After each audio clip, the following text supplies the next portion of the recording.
Welcome everyone to Mastering Pay-Per-Call, Strategies for Affiliate Marketing Success. My name is Alec Stern. I'm the VP of Performance Marketing at Aragon Advertising. Today we're going to talk a little bit about pay-per-call, how you can be successful as an affiliate in this space. There might be some tips for advertisers as well, but kind of just a brief overview of things that I've found successful affiliates are employing and how to kind of grow a campaign and be one of those successful partners. So the first thing to understand about pay-per-call is it's been around for a little while, but it is still relatively new compared to affiliate marketing in general. Lead generation has been around for a couple decades or more at this point. A lot of these advertisers are either working in pay-per-call or they will be working in pay-per-call soon. They're thinking about it. It's on the horizon. Depending on which group you fall in, there's likely a number of questions and concerns that arise. What do you do to get calls? How do you get calls? And that's kind of what our group is focused on here, to make sure that we help people, buyers and sellers, understand how to get involved and how to be successful. So a good way to think about pay-per-call is it's the quickest way to a sale. Advertisers are given leads in real time through inbound and outbound marketing. And because of it, quality is dictated very quickly. And in turn, publishers are scaled and paused very quickly. So here are the few things that you should take into mind when you're setting up a pay-per-call campaign. So first thing is understanding the vertical you're looking to run. There are a few core questions to really help paint a picture of the customer that the advertiser is targeting and really looking for that customer in your target. So first thing off the bat is age, income, and geographic targeting. Getting these key demographic information from the buyers is going to be crucial to success. How old are the customers? Are you looking for seniors or are you looking for millennials? How much money do they have to make and where are they located? Are you looking for people that are more prone to need pest control services? Are they more prone to need emergency plumbing? Are you in Chicago in the winter? And then understanding what the sale event is. Is it an appointment? Is it purchasing a policy? You can't be successful if you don't understand where your sale event is, what it is, and how your buyer is going to calculate it. Because just sending customers without converting those customers into a sale is going to get you paused. What the cost of that sale event looks like. So for a quote on a plumbing campaign, there might be one cost. Selling a health insurance policy might be another cost. Understanding the retention on those customers, how likely those customers, those quotes are going to turn into sales, whether the sales process can be done on the phone or if it's kind of a longer tail where the sales process is going to take place over a month or so. Also, retention figures. Ask people around the industry. Ask your affiliate manager, what are the KPIs? What are the sale events? What is industry standard? So you understand whether your buyer is at industry standard, above industry standard. Do they have any specific,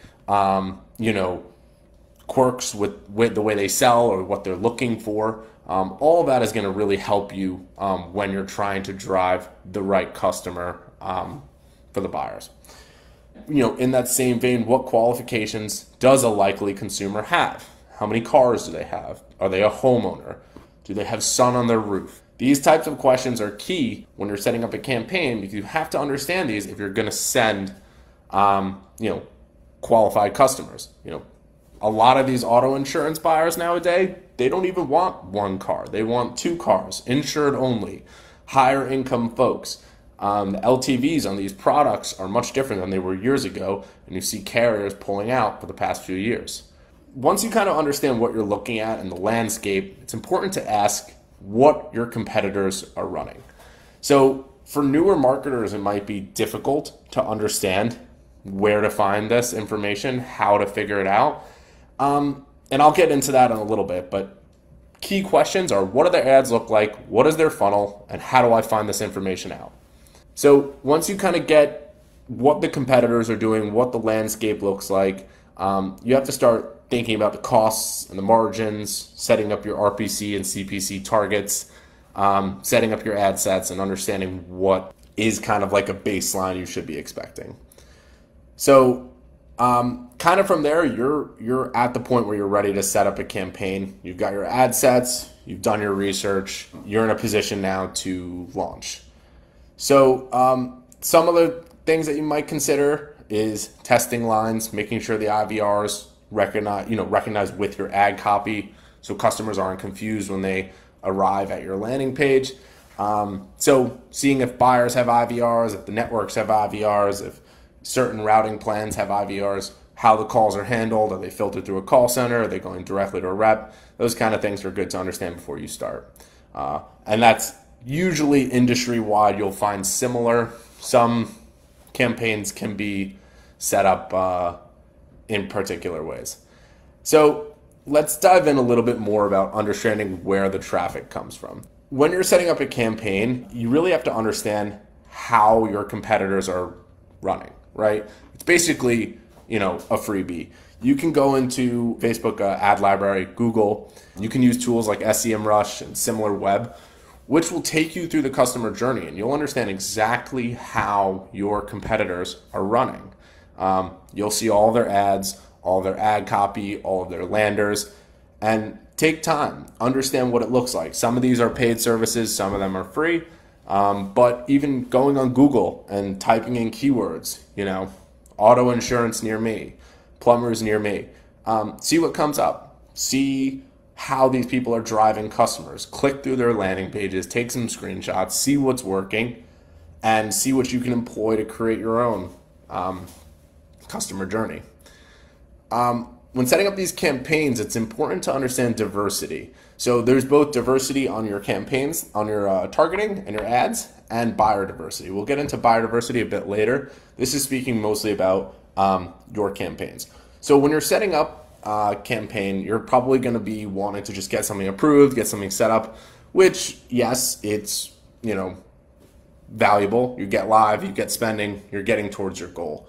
But depending on your bandwidth, running multiple angles on a single platform may be a good decision. Or if you're familiar with multiple platforms, running multiple ads on multiple platforms, the more you're doing at once, the harder it's going to be to focus. Typically we see publishers run one ad platform and they run many ad copies. This gives you a lot of chances to hit, right?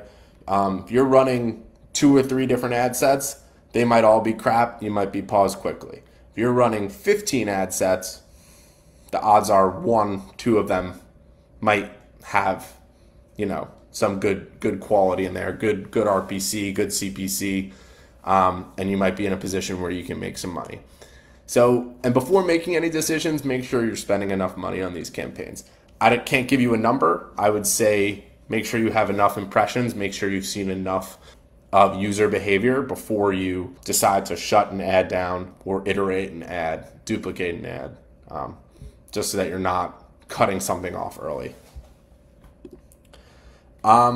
So as mentioned a little bit earlier, budgets move quickly in pay-per-call. You get paused quickly, you get activated quickly. Buyers are not patient, brokers are not patient.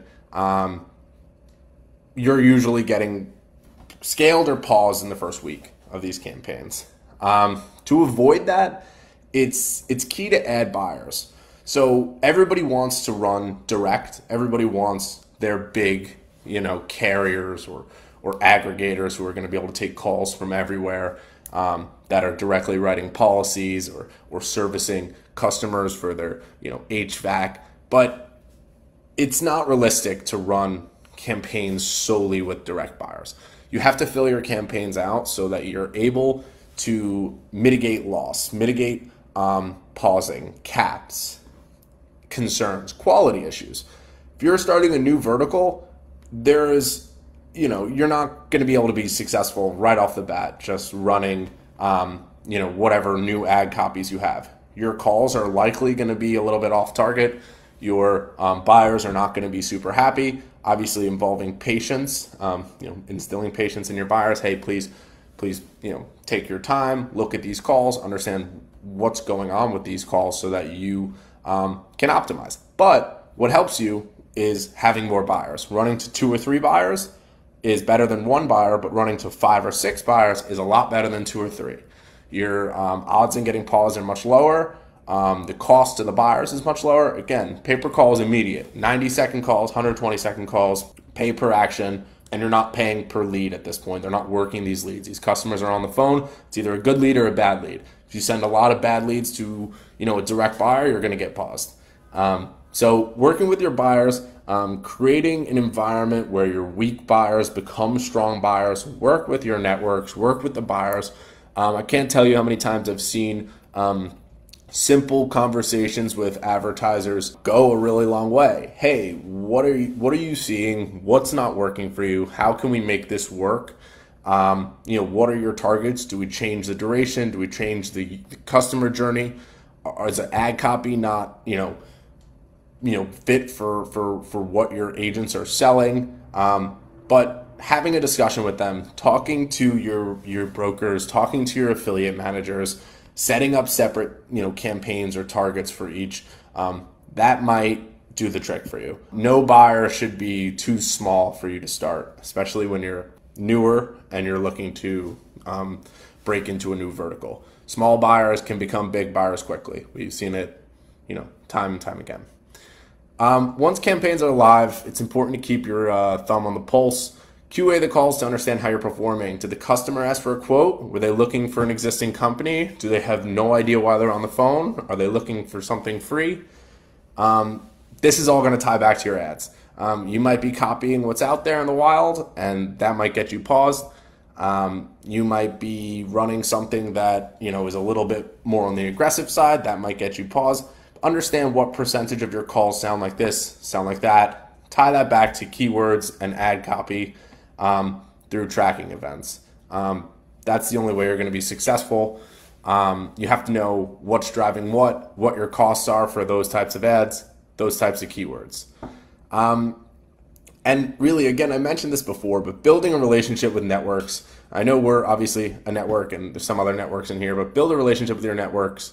They're going to help you. I can't stress enough how publishers who are tight with their affiliate managers and tight with their networks, they get so much access, so much insight into what we're seeing and opportunities for you to grow and scale. Your direct relationships are valuable, but using brokers are a major component of a successful game plan.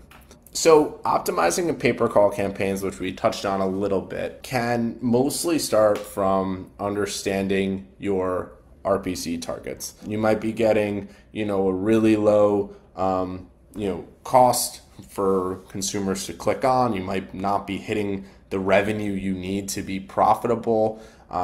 You need to figure out how to, mix quality and quantity, and that's going to be across all your ads and ad sets. So understanding what the industry RPC target is, maybe it's $20 a call. Okay, so you should go back and look. Am I spending enough to see the data? Am I, taking into consideration the CPC and my user's flow? So when you understand your targets, then you should go dig deeper into your customer's journey. You have to understand where your customers are abandoning the flow. A call-only ad is going to be very, very simple for you to figure out. If the people are clicking and they're not calling, you see all these clicks piling up in Google, your ad copy is, people are not intending to call. Maybe they want to go see a landing page. Maybe instead of making a call only, send those customers to a landing page, see if the, instance of abandon lowers. Retarget those customers. Send them an ad on Facebook. Retarget them through Google Display Network.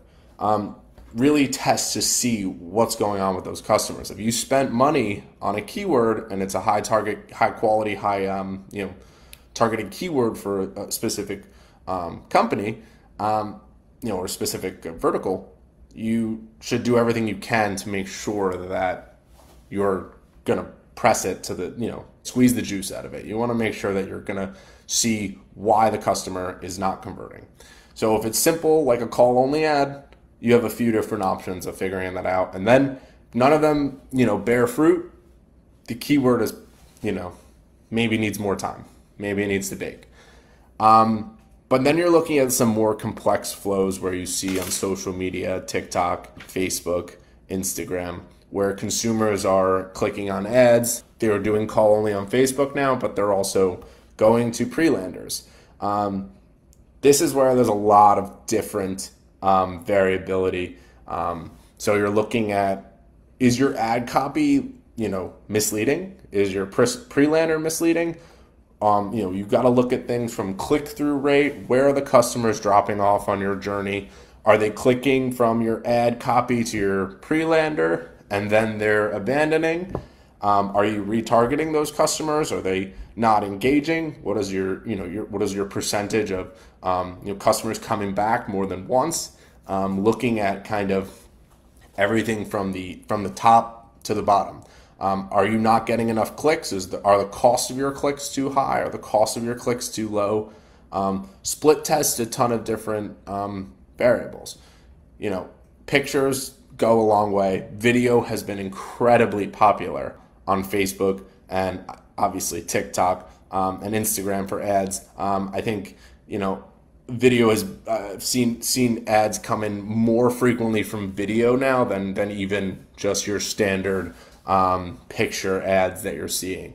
So spend a little bit of money on videos, see what your competitors are running. All you have to do is go into the ad library, go type in whatever you're looking for, and ads will pop up. Spend an hour, spend 2 hours on it. You'll see what's going on. You can create one of these videos through Fiverr or Upwork. You can even do it yourself if you really feel like it. So once you kind of get to that point of, okay, customers are clicking, customers are not clicking, you're going to kind of then be in a position where you're understanding why the customers are, abandoning.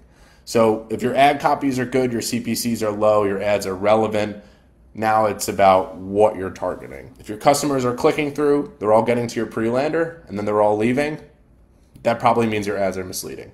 Probably means that customers are looking for one thing, and then they get to your pre-lander and they drop off. Then you're kind of got to move to the next part of the flow. Customers are on the phone, they're engaging in a call, and they drop, right? That happens all the time. Your revenue is really low because you're not getting customers converted.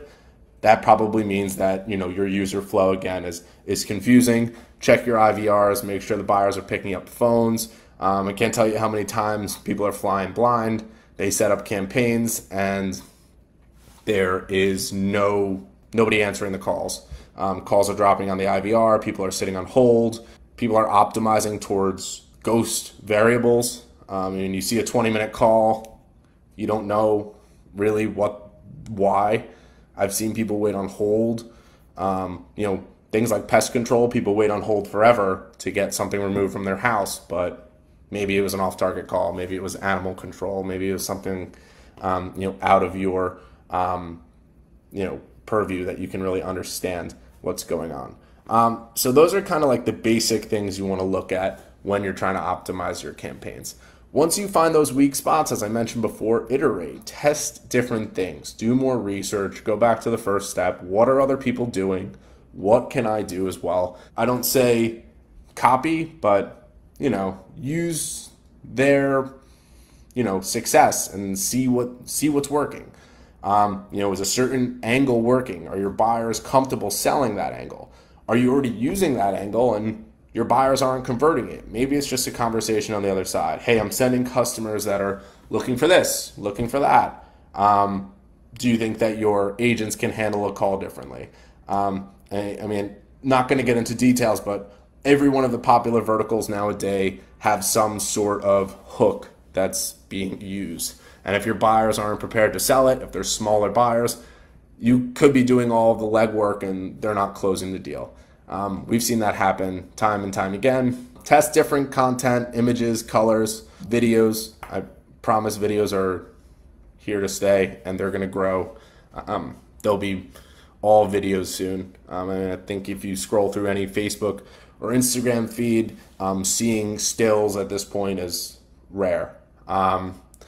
So you see customers hanging up quickly, could be your IVR. You got to check your call routing, check with your networks. Again, that's also a good thing when you work with networks. You have a partner with you to go and check all these things, make sure everything is working properly for you. You can go yell at somebody when you're losing money. It's better than yelling at yourself, right? Then more than anything, it's just retargeting. Bring your customers back into the sales flow. Everything checks out and things are not working. Keep retargeting. Keep bringing those customers back in. They'll eventually convert. Yes, your cost per conversion might be, ridiculously high, but at least you have a baseline. You're somewhere. You're at $40. You're only getting paid $20. You have halfway to go. Couple tweaks here and there. Some landing page optimization, new ad copy testing, you'll get those numbers under control. Other than that, there are a couple other questions for increasing conversion rate. So there are a couple things that you can do to increase your conversion rate. On a very basic level is optimizing your IVRs. We see this time and time again. Customers come in for a certain product they're interested in, and the IVR is terrible. Spend the $20, $30 to get yourself a professionally recorded IVR. Split test them. We've seen things where, you press 1 for sales, press 2 for customer service. Maybe try something as simple as press 1 to continue, right?